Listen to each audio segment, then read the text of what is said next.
Bonjour à tous et merci d'être présents aujourd'hui. On est ensemble pour une petite quarantaine de minutes autour d'un partage d'expérience sur une expérimentation qu'on a pu mener au Louvre. Je vais commencer par nous présenter et puis on va dérouler ensemble. L'objectif d'aujourd'hui, c'est de vous donner le maximum d'éléments tout en gardant du temps pour pouvoir échanger avec vous. L'idée, c'est pas de faire un monologue, mais c'est vraiment de pouvoir répondre à vos questions. Donc, je m'appelle Thérèse Donnet, je suis cofondatrice des Flâneuses et je suis plus particulièrement en charge des questions de la commercialisation et de questions administratives. J'ai l'honneur de vous présenter Marie Jamard qui a été chargée de mission pendant 5 mois pour le suivi du projet des Flâneuses pour le musée du Louvre, donc au sein du service de la direction de l'accueil des publics et de la surveillance. Et je salue également Nina Keroun qui est présente, toujours présente, pas très loin de nous sur ce projet-là, chargée de coordination et de projet au musée du Louvre au sein de la même direction. Et j'en profite pour saluer le groupe suivi dont on va parler un petit peu plus tard et qui est venu en nombre aujourd'hui. Donc merci à vous d'être présents pour cette institution. En introduction, je commencerai par remercier le CITEM qui nous permet aujourd'hui d'être présents et de prendre la parole en tant que lauréat du Startup Contest de l'année dernière. Et pour commencer, vous le sentez, vous l'entendez dans ma voix, malgré mon accent chantant, il y a une certaine fierté et une grande émotion de vous faire ce retour aujourd'hui sur un test exceptionnel à plusieurs titres. Pour les flâneuses, dans un premier temps, c'est pas le premier test pour les flâneuses, mais c'est un test d'envergure sur un établissement dont on ne peut comparer ni la fréquentation, ni la visibilité, ni la taille. Donc c'était vraiment pour nous un grand saut. Pour le Louvre, c'est un test novateur aussi. Ils n'ont pas attendu que les flâneuses arrivent pour proposer des aides à la visite. Par contre, c'est la première fois qu'il y avait une proposition en libre service dans les salles.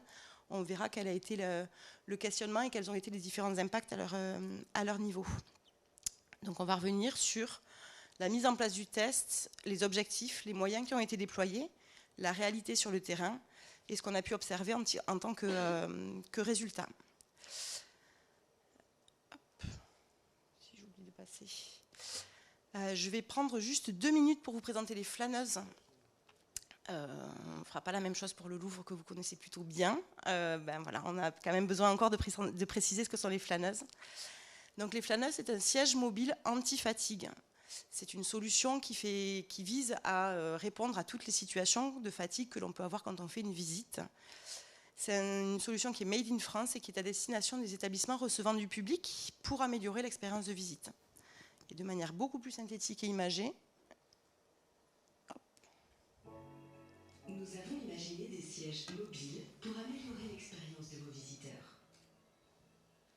Ces sièges sont conçus pour répondre aux besoins différents d'un large public. Ils sont mobiles pour que la fatigue n'ait pas de place dans votre établissement. Ces sièges, nous les avons appelés les flâneuses. Les flâneuses sont la première solution mobile pour s'asseoir, s'appuyer, porter des enfants ou encore transporter les affaires. Les flâneuses allongent la durée de la visite et permettent de la sécuriser. Elles sont brevetées et elles ont été conçues avec des professionnels et des usagers pour être adaptées à tous vos visiteurs, à vos espaces et à vos équipes. Offrez à votre public une expérience reposante avec les flâneuses. Mobilier mobile.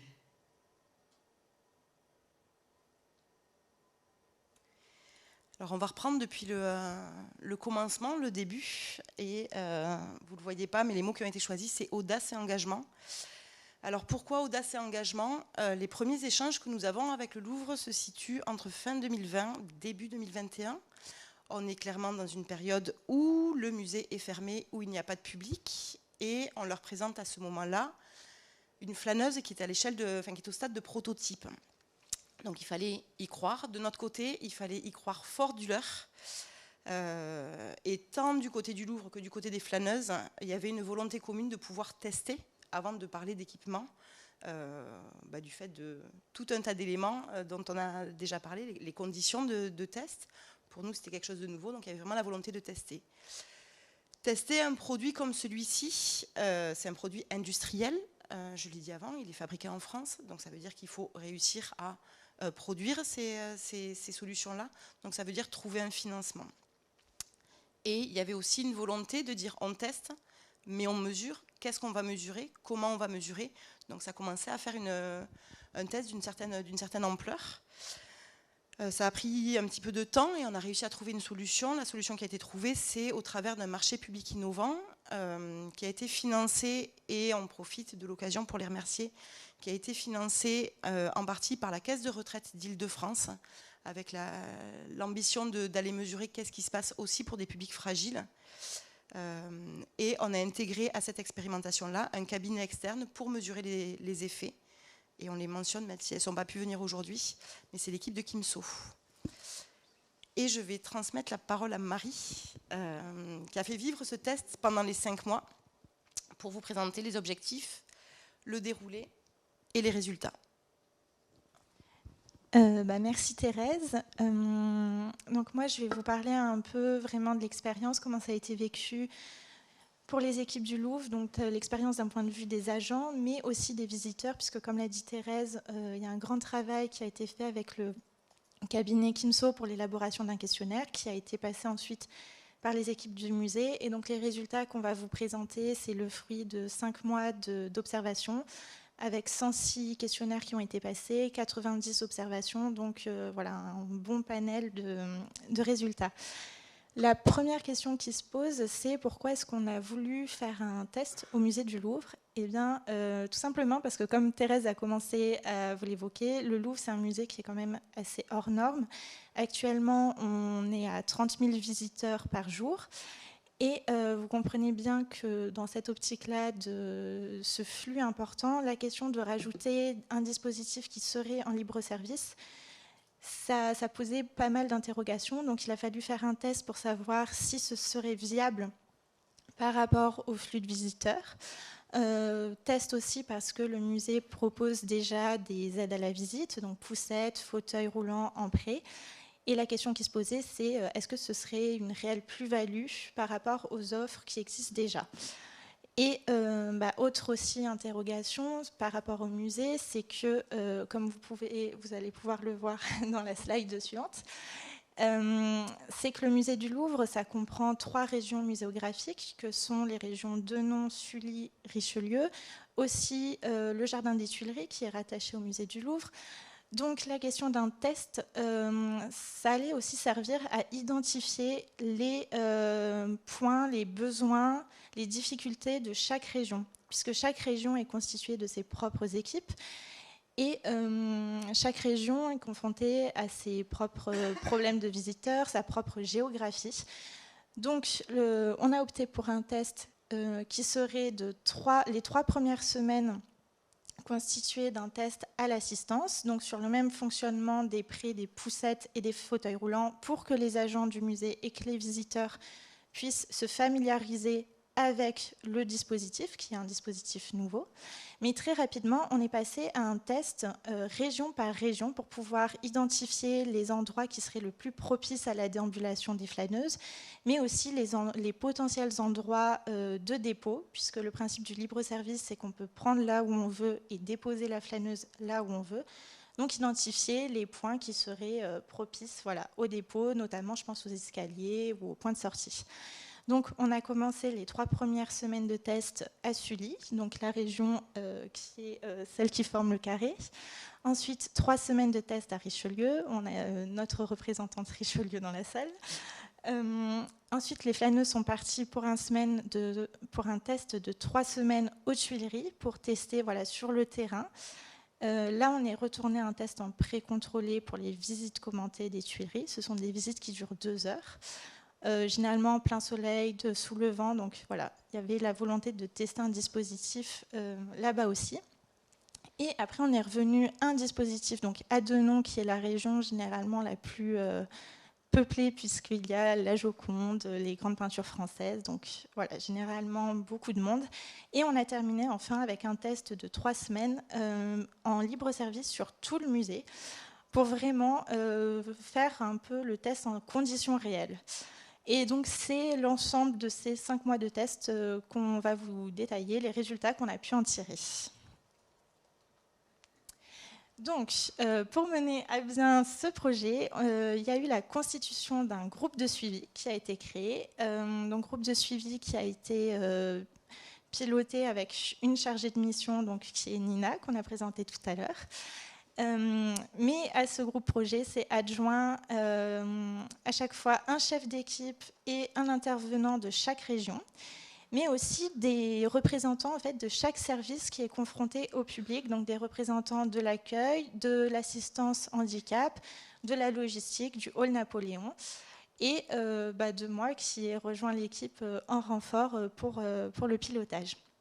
Donc, les missions de ce groupe, c'était de vraiment mener au jour le jour le suivi des flâneuses, voir, vérifier à leur bon état, leur bon usage, vérifier à chaque fois de leur rééquilibrage, puisque dans chaque région, on avait créé 3 à 4 points de stockage. Et voilà, il fallait vérifier que chaque région ait un nombre suffisant de flâneuses à disposition. Dans les missions au jour le jour, aussi venir expliquer le dispositif aux visiteurs, mais aussi aux agents qui ont été très sollicités. On reviendra sur leur participation plus tard.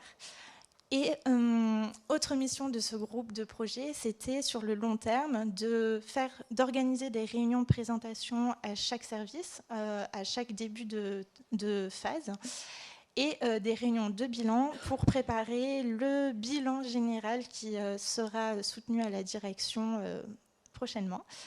Ce bilan a été vraiment composé grâce aux équipes du groupe de suivi, mais comme je vous disais, aux agents, puisque l'idée du test était vraiment de profiter d'un test un petit peu novateur pour pouvoir les intégrer, leur donner aussi la parole.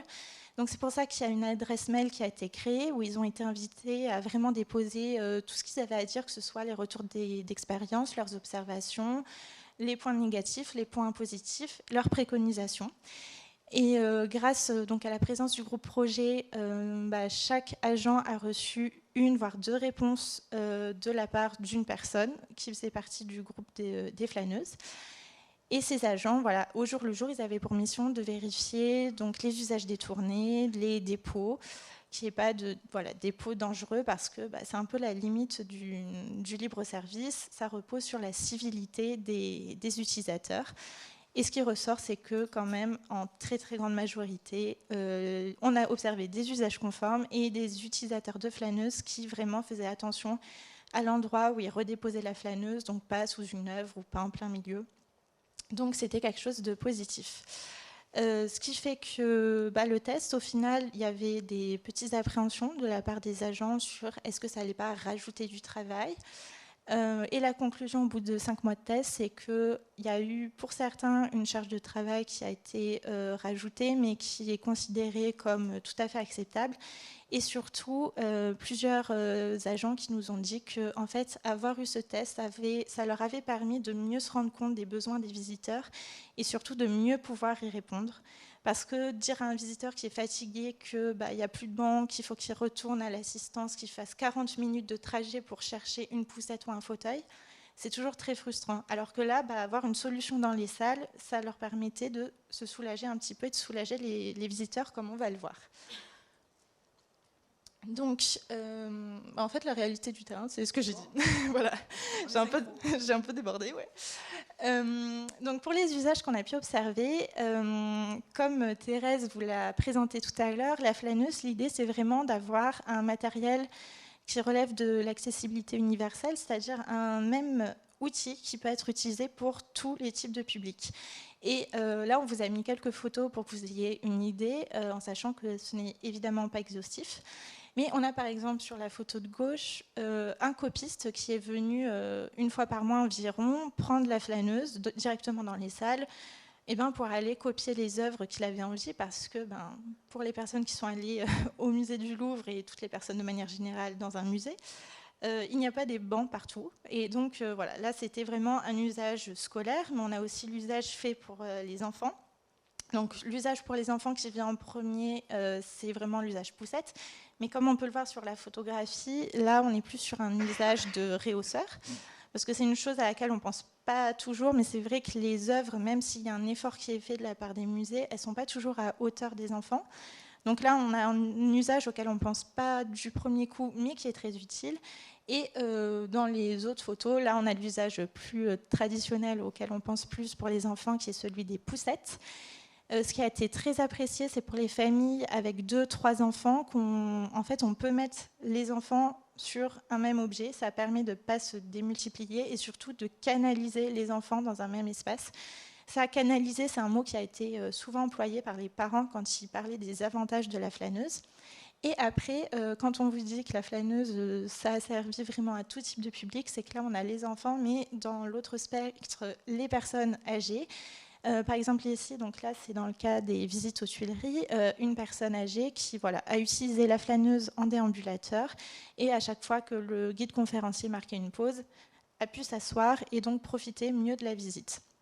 Donc on observe vraiment tout type de public, tout type d'usage.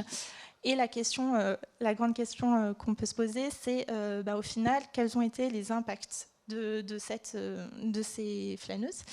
Donc, on vous a mis un petit graphique. Ce graphique, il a été obtenu grâce à ce que je vous disais, les 106 entretiens qui ont été menés auprès des utilisateurs. Alors, je tiens à préciser, il n'y a pas eu 106 utilisateurs, c'est 106 utilisateurs qu'on a pu interroger. Voilà. Dans les faits, il y en a eu beaucoup plus.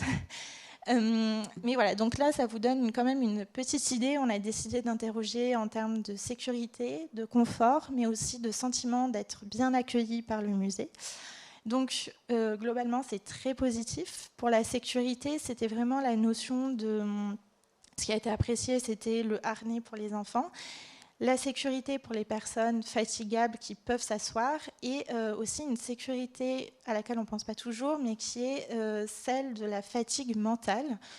On a par exemple une jeune adolescente qui est atteinte d'une maladie auto-immune, qui lui a attaqué ses articulations et qui, en fait, m'a expliqué que avoir la flâneuse, ça l'aidait à lutter contre la fatigue physique de sa maladie, mais aussi la fatigue mentale, puisqu'elle n'avait plus à se dire « bon, il ne va pas y avoir beaucoup de sièges, je vais devoir me battre pour avoir un siège ».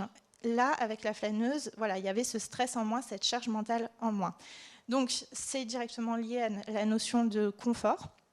Donc, la plupart des utilisateurs qui nous disent que ça leur a apporté un confort. Généralement, je pense que c'est dans la photo qu'on a juste après. Est-ce que tu peux tester? Non, bon, on reviendra après. Mais voilà, on a le cas souvent de parents qui sont en fait qui portent leurs enfants et qui sont obligés d'écourter leur visite parce qu'ils sont chargés de leurs enfants, c'est fatigant, et qui avec la flâneuse gagnent en confort et peuvent rester plus longtemps. C'est ce que nous dit le petit verbatim là, que ça a permis. Ça, c'était une mère de famille qui avait ses 2 petites filles et avec la flâneuse, elle va pouvoir rester jusqu'à la fermeture et rester donc 30 minutes de plus. Et ça, cette expression, ça va nous permettre de rester plus longtemps. C'est quelque chose qui n'a pas été isolé du tout. Et donc, le résultat, c'est que donc, globalement, les visiteurs ont passé une bonne visite. Et pour le cas de visiteurs qui étaient déjà venus, on a 79% des visiteurs qui étaient déjà venus au Louvre qui nous disent que leur visite a été changée donc, en mieux grâce à la flâneuse. Et généralement, c'est tout simplement parce qu'on peut rester plus longtemps, qu'on peut mieux écouter une visite guidée, on peut mieux profiter en famille. Donc voilà, un impact plutôt positif. Et et ça, c'était la photo dont je vous parlais. Ça, c'est typiquement l'exemple d'un parent qui porte ses enfants, qui est très fatigué. L'enfant aussi est fatigué. Et là, on le voit qui est en train de s'approcher de la flâneuse pour pouvoir vraiment utiliser la flâneuse comme poussette et poursuivre sa visite. Et la photo, ça vous montre aussi donc, ce principe de libre service avec les flâneuses directement dans les salles. Et ça, c'est quelque chose aussi qui a été très apprécié parce que pour des personnes qui, en majorité, ne connaissent pas le musée du Louvre, qui ne savent pas forcément qu'à l'assistance on prête des fauteuils roulants ou qui alors le savaient mais estimaient qu'elle n'en avait pas besoin et qui se retrouvent au bout de 1h30 de visite à souffrir un petit peu, et bien là ça leur permet d'avoir directement l'aide et de ne pas avoir à reperdre du temps, généralement 40 minutes pour rechercher le matériel dont on a besoin. Sur une visite ça empiète beaucoup. Donc ça a été très très apprécié. Et normalement ça va. Donc, pour la conclusion sur le test au musée du Louvre, c'est un test qui a été, comme Thérèse l'a dit, très novateur pour l'objet en lui-même, mais aussi novateur pour l'organisation en libre service, mais également novateur dans le fait que la parole a vraiment été donnée aux agents. Dans le groupe de suivi lui-même, on en a plusieurs représentants dans la salle, mais des membres qui venaient vraiment de chaque région, de chaque service différent. Ça a permis de faire se rencontrer tout le monde, de vraiment créer une équipe qui ne se connaissait pas à l'origine, mais qui a vraiment créé un esprit de travail, un esprit de synthèse, totalement dédié pour l'amélioration du confort des visiteurs, qui a été... Et c'est un point qui a été plutôt bien atteint si on en juge ce qu'ils nous disent. Donc, je vais donner la parole à Thérèse pour la conclusion générale. Pour un dernier mot, j'ai eu l'occasion d'en discuter et de le dire. Ce test au Louvre a été, pour les flâneuses, a été un laboratoire exceptionnel qui a permis d'accompagner notre développement. Tout d'abord parce que ça a été un test, comme on l'a dit, dans des conditions nouvelles, en intérieur, en extérieur, avec de vastes espaces, avec des flux et une fréquentation qu'on peut qualifier d'élevée, et sur une durée et des conditions de visite qu'on peut qualifier aussi de particulières. On a eu de nombreux retours précieux en écho à ces conditions qui sont venus, pour les flâneuses, qui sont venus enrichir le travail qu'on mène, nous, en interne, avec notre équipe de R&D, notamment au niveau de l'amélioration du produit, ça ressortira peut-être sur les questions, et de la construction d'un service qui est en train de se développer. Et si on voit un petit peu plus loin, en termes de bénéfices pour l'entreprise, ce test nous a permis de gagner en expertise. Aujourd'hui, c'est une expertise qu'on met à disposition de nos clients. Ça nous permet de partager, comme on le faisait déjà, mais une expérience qui est enrichie de 5 mois de tests au Louvre. C'est pas rien. Et ça nous permet aussi aujourd'hui de discuter avec des acteurs et avec des sites qui se reconnaissent plus dans les contraintes qu'on a pu approcher et les contraintes qu'on a pu rencontrer au Louvre, que ce soit en termes de taille, en termes de fréquentation, en termes de charge de travail des équipes. Donc voilà, pour l'entreprise et pour les flâneuses, ça a été un accélérateur et quelque chose d'extrêmement bénéfique. Je vais vous laisser la parole et toutes les questions sont les bienvenues. Et puis peut-être qu'on aura même des interventions du groupe du Louvre. Oui, est-ce que vous voulez le micro ou pas? On n'est pas très nombreux. Je pense que si on le pousse un peu là-bas, on devrait s'en sortir. Combien de flâneuses vous avez à disposition dans On en avait 20 qui ont été donc prêtées par la société. On en a mis 18 en circulation, donc 2 en réserve s'il y avait un souci, ou parfois il y a certaines personnes qui passaient par la boîte relais handicap pour réserver une flâneuse. Donc voilà, 18 en circulation et 20 au total. Ça vous paraissait suffisant? Oui, c'est surtout pour un test où le dispositif était quand même nouveau. De ne pas arriver avec 150 flâneuses d'un coup, c'était le bon nombre. Et à la fin de l'expérience, on est parti sur le fait que 20 flâneuses, pour l'instant, c'était bien. Ça a bien été intégré par les équipes du musée.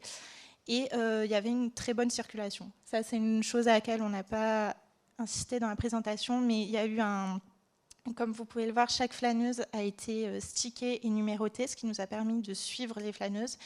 Et on voit que ça circulait très bien et que ça fonctionnait plutôt bien. Si je complète, sur les volumes qui avaient été envisagés au début, je ne pense pas qu'on serait parti sur 20 flâneuses initialement. Maintenant, derrière, il y a une question de financement aussi du test qui a été repris, questionné, modifié. Il a fallu trouver un juste milieu entre ce qui était possible pour éviter d'avoir à attendre 3 ans de plus pour pouvoir tester, pour pouvoir être réactif, Et ensuite, parce qu'il y avait une vraie interrogation au départ sur quelle allait être la charge de travail en plus pour les équipes. Marie l'a dit du bout des lèvres, mais enfin, au début, il y avait quand même une vraie question. On est arrivé, et vous le savez pour ceux qui sont sur les établissements muséaux, les équipes du Louvre ne nous ont pas attendus pour dire tiens, on ne savait pas trop quoi faire aujourd'hui. Il y avait vraiment une charge de travail. Donc au début, on a avancé vraiment sur la pointe des pieds jusqu'à ce que l'équipe se saisisse du projet et qu'on s'aperçoive que oui, effectivement, ça se passait bien grâce à leur investissement. À la fin, on aurait pu envisager certainement d'en avoir plus, mais au début, je pense qu'on serait arrivé, comme le dit Marie, avec un volume qui aurait été certainement plus adapté au flux, à la taille du Louvre. Je ne sais pas si ça aurait été aussi aisé de gagner la confiance aussi des équipes sur un projet nouveau et en plus de ceux qui avaient déjà dans le musée à ce moment-là.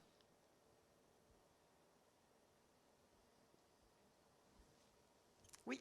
Est-ce que vous avez noté une différence dans les bénéfices, dans l'utilisation entre les Tuileries, l'espace extérieur et l'intérieur du musée ?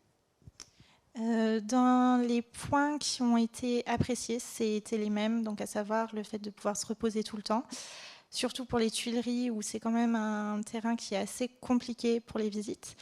Après, dans les points qui ont été plus les axes à améliorer, la seule remarque, ça a été vraiment la différence du terrain et des roues.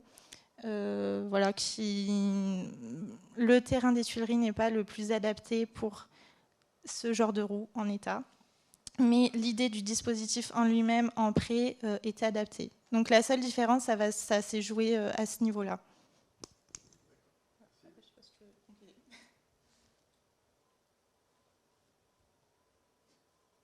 Au niveau du profil des utilisateurs, c'était plus des familles, des personnes âgées Pardon, je prends la parole, mais volontiers. Marie est devenue experte. Non, mais c'est voilà. Que comme j'ai beaucoup suivi, j'ai les chiffres en tête. Au dernier chiffre, on était à 65% d'utilisateurs avec enfants. Donc ça regroupe les parents-enfants, grands-parents-enfants et grands-parents-parents-enfants. Voilà, donc toute la gamme avec les enfants. Et pour les utilisateurs, donc majorité de personnes entre 20 et 50 ans. Après, petite marge de personnes mineures, ça a été entre 15 et 18 ans. Et petite marge aussi de personnes âgées. Voilà, donc la grande majorité, c'était quand même le public familial, mais on a eu toutes les tranches d'âge qui ont été représentées au final. Et qui est, si je complète, qui est... alors je ne vais pas du tout me faire spécialiste des publics du Louvre, mais qui est le profil des visiteurs qu'il y a au Louvre aujourd'hui. C'est-à-dire qu'au début, on se posait la question de qui est-ce qui va utiliser. Mais en fait, c'est les publics, et de manière assez représentative des publics qu'il y a au Louvre aujourd'hui.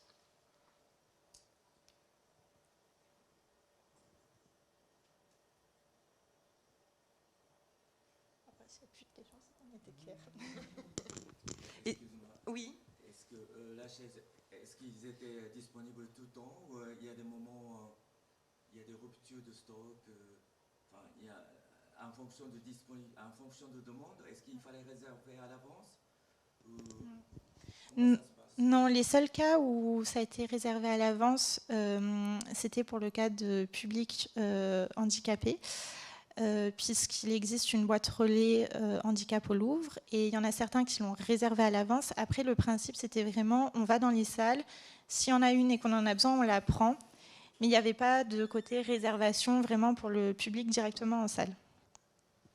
Après, ce qu'on peut observer, qui n'est pas spécifique au Louvre, mais du coup, où je vais pouvoir élargir sur les expérimentations qu'on a pu faire et puis sur ce que nous ferons monter les lieux qui sont équipés, c'est que le moment où il va en rester juste une de flâneuse, en fait, c'est une flâneuse qui va très certainement rester, parce que si je vous en mets une dans une grande salle, il n'y a pas grand monde qui va venir la prendre, parce que s'il y a un seul produit, c'est que c'est pas pour tout le monde. Donc la rupture de stock, je ne sais pas si c'est quelque chose qui peut arriver, parce qu'il y a une question de politesse et de stigmatisation, quand il y a un seul siège. Enfin, moi, quand je vais au Louvre, quand je vois le beau siège en bois qui est dans la salle, je me dis pas, tiens, c'est un siège pour m'asseoir. Je me dis, ça doit être le siège de quelqu'un qui travaille ici, ou c'est un siège en particulier. Il n'y en a qu'un seul, donc c'est pas pour tout le monde. Il y a Nina qui... Je vais venir juste 2 secondes. Oui, viens, volontiers. Excusez-moi. excusez-moi. Bonjour tout le monde. C'est juste pour donner un complément d'information. Effectivement, nous, on a positionné une flâneuse donc à l'entrée à l'assistance avec un slogan « Flânons, on l'ouvre ». C'était un peu un appel. Après, il y a eu les habitués de la flâneuse. Donc cette flâneuse, elle restait ici, vraiment comme une publicité.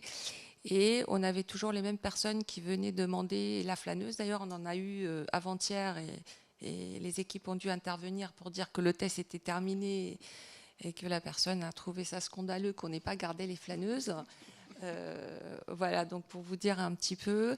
Et après, ouais, la circulation, en fait, la numérotation des flâneuses nous permettait de suivre leur parcours.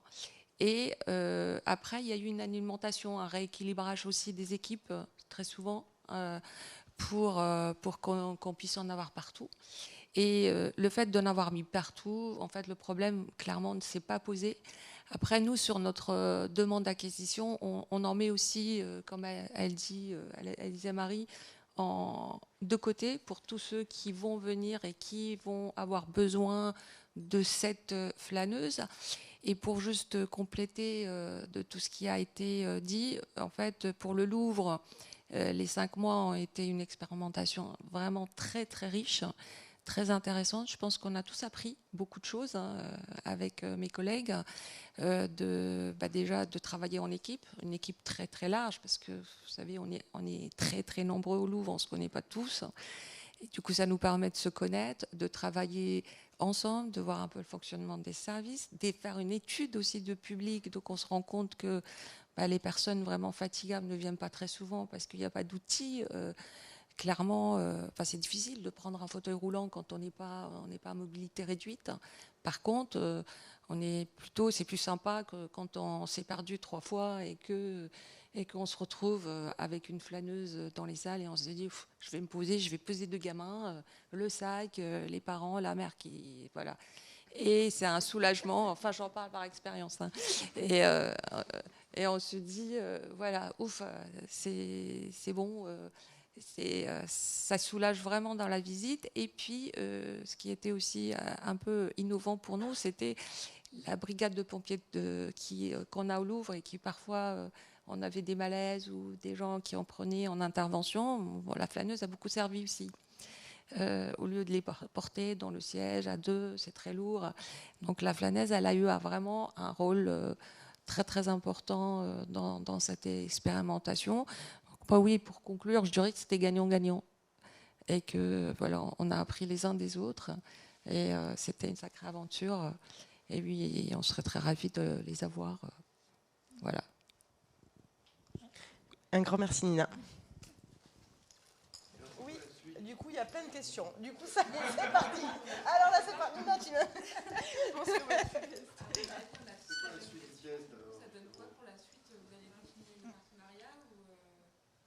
Alors nous, on s'installe au Louvre, hein, clairement. Oui, effectivement, nous, on a fait bien évidemment une note de restitution qui a été faite à plusieurs mains avec toute l'équipe de suivi, avec tous les bilans intermédiaires de chaque test vraiment détaillés. Et effectivement, on a sollicité notre direction générale pour un budget pour l'acquisition des flâneuses pour le budget qui va pour l'année prochaine. Voilà.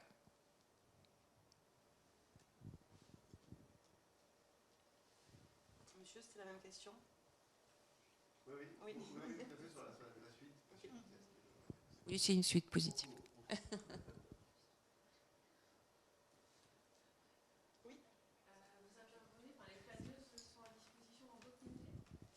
Bien sûr.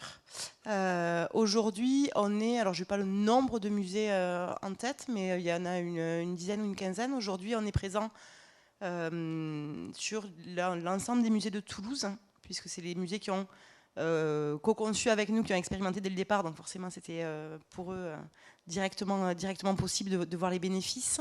On est présent sur Nantes, au Muséum d'Histoire Naturelle, au Voyage à Nantes, sur un établissement qui s'appelle le HAB Galerie. Sur Nancy, au niveau du Muséum Aquarium.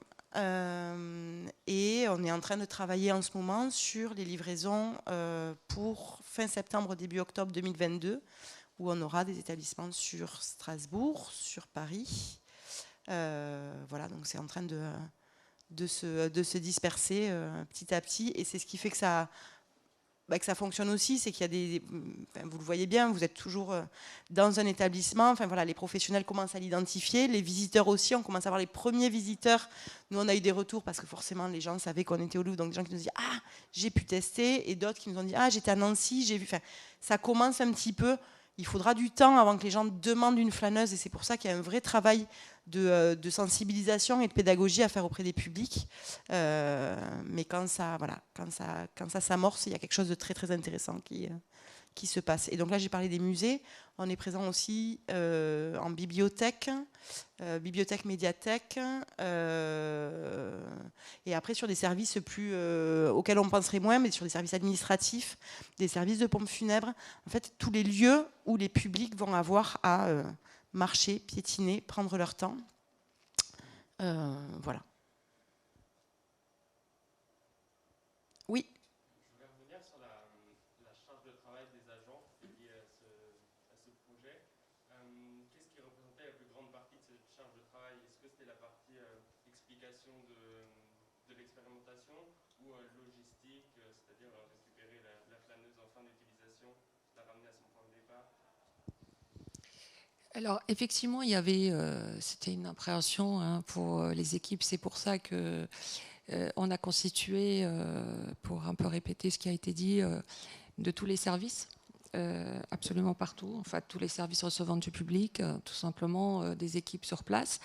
Après, il y a eu beaucoup de communication. On a fait vraiment un auditorium où on a appelé tous les agents pour un peu leur présenter le concept, un peu le mode opératoire, qu'est-ce qu'on va faire.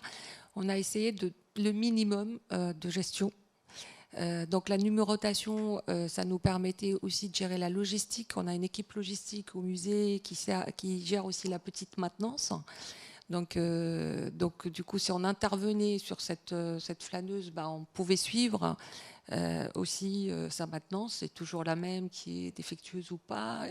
Donc ça, c'était le côté vraiment logistique. Côté gestion de terrain, ça a été un petit peu compliqué quand on faisait test service par service. Parce que là, vraiment, on a mis la totalité pour voir les problématiques d'accessibilité, d'utilisation d'escaliers, et de voir sur ce service-là qu'est-ce qui pêche, qu'est-ce qui va... Voilà, on a voulu vraiment tester en situation réelle. Et par exemple, le service de nom qui reçoit beaucoup de public, on a voulu aussi que ce test se fasse pendant les vacances de Pâques. Donc ça veut dire qu'il y avait énormément de monde.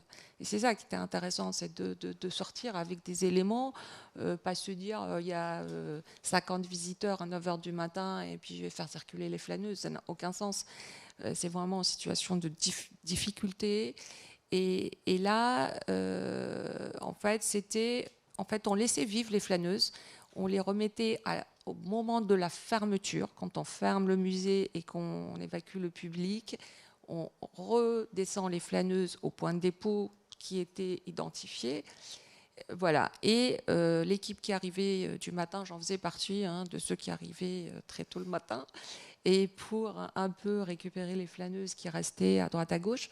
Mais la dernière phase du test, ça veut dire partout, nous a prouvé que en fait, la logistique, elle était plus vraiment quasiment inexistante, puisque en fait, on ferme, on dépose chez soi.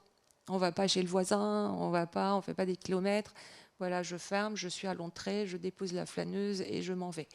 Donc du coup, oui, moi, je pense que la communication aux équipes, puis surtout, une chose est claire, c'est que c'est le terrain qui a testé. C'est le terrain qui a testé. C'est pas on a conçu dans les bureaux et on a fait descendre un dispositif très compliqué de fédérer, d'attirer les équipes à se saisir du projet. Mais c'est plutôt eux qui ont proposé, c'est eux qui ont testé. On a eu des retours de mails, des propositions. On a pris en compte absolument tout le monde et tout le monde a reçu une réponse. C'est très important de répondre, que ça soit positif ou négatif, ça n'a aucun, c'est pas très grave. Parce que ce qui est négatif, c'est intéressant, mais ça veut dire qu'on travaille dessus. Donc, et ça a été... pour l'instant, enfin, en tout cas sur la fin, on a fait une restitution aussi. Hein, ce qu'on a appelé au début, on a restitué, voilà comment on envisage, voilà ce qui s'est passé, voilà le retour, public, agent, enfin tout le monde. Et ça s'est plutôt relativement très très bien passé. Après, on avait une équipe qui était de choc. Moi, juste pour rebondir, pour rajouter, enfin, aussi moi tout, je fais partie du groupe projet, enfin, niveau Louvre, et c'est juste pour rebondir en fait sur votre question. Nous, c'était, enfin, vous parlez de charge de travail, mais c'était, on m'entend pas. Je suis timide. Désolé, c'était pas prévu, mais c'est juste que donc je suis chef d'équipe en service de l'accueil. C'est mon service en fait qui prête les fauteuils, les poussettes. Pour nous, les aspects positifs, enfin, en termes de charge de travail, c'était moindre pour la simple raison, c'est que ça demande moins d'entretien, enfin, qu'une poussette ou qu'un fauteuil. Enfin, s'il y a un produit qui se renverse, s'il y a des incidents ou quoi que ce soit, c'était facile d'entretien. Donc on pouvait la nettoyer, enfin, hygiéniquement, enfin, je ne sais pas si ça se dit, enfin, c'était quand même parfait. En termes de location, on n'avait plus à se poser la question, parce qu'on n'avait plus de fauteuil ou plus de poussette. Ça, en fait, on pouvait le proposer aux personnes qui voulaient soit une poussette, soit un fauteuil. En fait, c'était vraiment une alternative qui était vraiment très importante pour nous. Le troisième point qu'il est, c'est en termes de stockage. On a un problème de place, et là, c'est vraiment un gain de place. Je ne sais pas si vous en avez parlé tout à l'heure, parce qu'ils sont en boîte, et ça prend moins de place que les fauteuils ou que les poussettes. Ça s'emboîte. Voilà. Moi, j'avais calculé, juste pour avoir un ordre d'idée, quand on met 6 flâneuses, par exemple, en fait, on a l'équivalent en 13-14 poussettes. Donc, vraiment, c'est vraiment notre point positif pour nous au niveau du service. Et puis aussi, cette question d'entretien, où ça nécessite pour notre équipe moins d'entretien que les fauteuils, par exemple. Voilà. Merci beaucoup. Je suis désolé. C'est moi. Oui. Une question par rapport aux espaces extérieurs. Vous disiez que les retours étaient un peu moins positifs. Est-ce que vous envisagez de travailler sur un prototype dédié aux espaces extérieurs? Alors aujourd'hui, on travaille avec des espaces extérieurs. On roule beaucoup mieux sur des sols qui sont des sols accessibles, stabilisés. Sur les Tuileries, c'est pas que c'est pas accessible ou stabilisé, c'est qu'il y a du gravillon. Très clairement, la flâneuse, elle est conçue plutôt pour des sols accessibles, et je ne peux pas dire autrement, et stabilisés. C'est-à-dire qu'on travaille sur le vaisseau à Strasbourg, on a un extérieur. À Toulouse, on a des établissements qui ont un extérieur.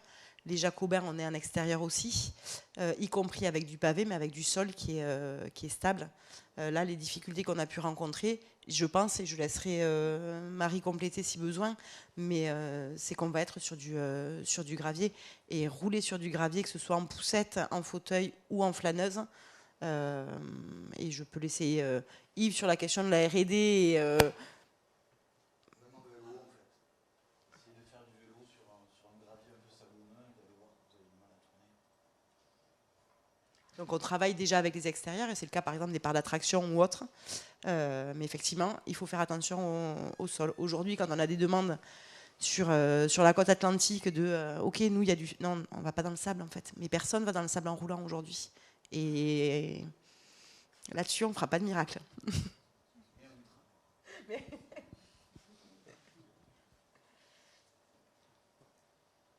Si jamais il y a d'autres questions, je vous invite à venir. On est juste en face au coin, là-bas, il y a plein de flâneuses. Vous pouvez tester, vous balader avec. Le dernier mot, un grand merci à l'équipe. Merci à toutes les personnes qui sont venues se présenter aujourd'hui. Mais merci, un grand merci à l'équipe du Louvre.